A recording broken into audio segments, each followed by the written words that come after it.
E o ministro da Fazenda, Fernando Haddad, e o relator da reforma tributária no Congresso, o senador Eduardo Braga, se reuniram para discutir o texto que será votado na Comissão de Constituição e Justiça do Senado nesta terça-feira.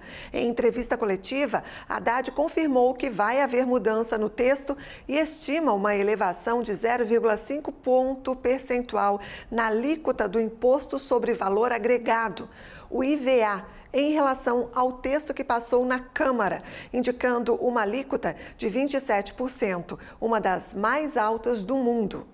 É mais aumento chegando no bolso do brasileiro. Será? Assunto para o Tiago Pereira, que está aqui conosco no estúdio. Tiago, bem-vindo mais uma vez. Conta tudo aí pra gente, nos esclareça, porque o que a gente não quer é mais alíquota, mais imposto, enfim, mais para o bolso do brasileiro. Ou, melhor, menos para o bolso do brasileiro.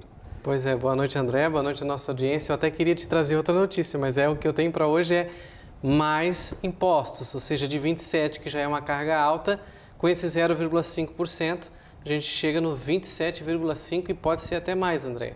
Espera aí que eu já adianto isso aí para vocês.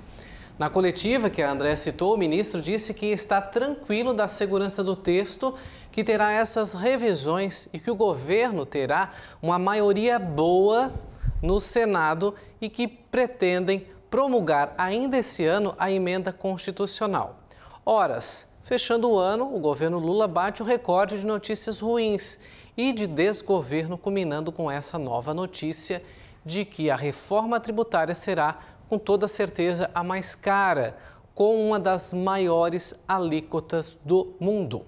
Essa mudança se dá porque o senador Eduardo Braga incluiu 10 setores, os chamados de atividades com tratamentos especiais.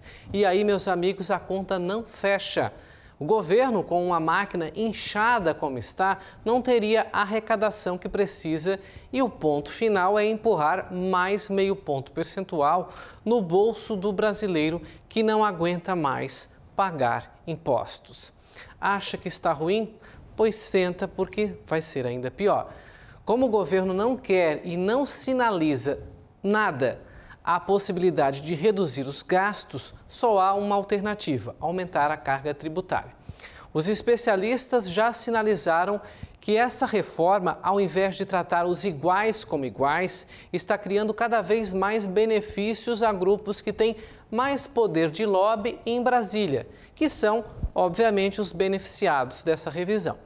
Esse primeiro anúncio que Haddad está dando antes mesmo da reforma ser aprovada é o primeiro de muitos que estão por vir, porque a reforma deixa essa brecha para esse tipo de manobra, ou seja, quando aumenta aí a arrecadação, ou seja, quando aumentam a despesa e a arrecadação diminui ou ela não chega equivalente, eles aumentam a carga tributária.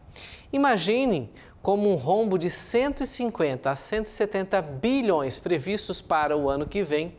O Brasil, meus amigos, caminha para o Deus nos acuda, pois para equilibrar as contas, a única saída é aumentar os impostos. Sabe por que eu digo isso? Porque tem estudos que apontam para que haja um equilíbrio na situação atual do Brasil, a taxa de impostos deveria ficar entre 30% a 35% se o governo não desacelerar os gastos. E Lula já disse que não vai cortar. Uma depressão para a economia brasileira que, se concretizar, caminha para uma alta de desemprego que reduz a carga tributária e assim entra num ciclo vicioso. Isso é um prognóstico do futuro, tá, meus amigos?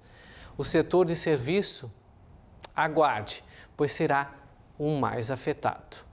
Portanto, notícias ruins da economia. Amanhã esse texto deve chegar lá no Senado para uma nova discussão, para nova votação. Espera-se que ele retorne para a Câmara dos Deputados também e quem sabe lá os deputados se sensibilizem, porque como a Haddad falou, está tudo tranquilo, eles estão confiantes de que esse texto vá passar no Senado com uma carga tributária de IVA de 27,5%, eu digo, uma das maiores do mundo. Ela só perde, se eu não me engano, para a Noruega. É só um país que tem uma carga tão alta quanto essa que está se propondo para o Brasil. E como eu falei, é um ciclo vicioso. Se aumentam as cargas tributárias, as empresas freiam, elas reduzem postos de trabalho, é natural, a economia funciona assim, ela é um ciclo sim. Quem disse que não é porque está tentando enganar o povo. E aí com a redução de postos de trabalho, reduz a compra do consumidor final, a economia dá uma freada, com isso os impostos reduzem. Então, pensem bem, imposto reduzindo, arrecadação reduzindo, desemprego aumentando e o governo tendo que aumentar. É inviável. É um ciclo vicioso econômico que se caminha caso nada seja feito. Vamos aguardar os próximos capítulos aí dessa reforma tributária que está dando dor de cabeça aí na economia brasileira.